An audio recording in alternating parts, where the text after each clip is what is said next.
18वीं सदी जब east India company धीरे धीरे भारत को निगल रही थी, दक्षिण में मैसूर एक ऐसा किला था जिसे तोड़ना आसान नहीं था।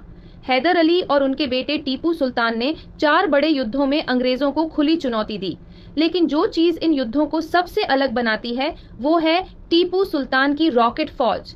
हजारों सैनिकों के पास थे छोटे लेकिन बेहद खतरनाक हथियार, लौह रॉकेट।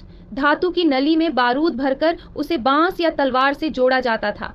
जैसे ही फायर किया जाता, ये रॉकेट आग के गोले बनकर दुश्मन की लाइनें तोड़ देते थे। अंग्रेज कभी नहीं भूले कि कैसे श्रीरंगपट्टनम की लड़ाई में उनके घोड़े तक डर से बेकाबू हो गए थे। इतना ही नहीं, ब्रिटिश इतिहासकार मानते हैं कि इन भारतीय रॉकेट्स को देखकर ही उन्होंने अपनी कॉन्ग्रीव रॉकेट्स बनाई, जो बाद में यूरोपीय युद्धों में इस्तेमाल हुई। यानी भारत की देसी तकनीक ने दुनिया की युद्ध नीति बदल दी। लेकिन टीपू का सपना सिर्फ जीत का नहीं था, वो एक आधुनिक आत्मनिर्भर भारत देखना चाहते थे। फ्रांस से सहयोग लिया, हथियार बनाए, करेंसी चलाई और एक मजबूत प्रशासन खड़ा किया। वो कहते थे, शेर की 1 दिन की जिंदगी गीदड़ की 100 दिन की जिंदगी से बेहतर है।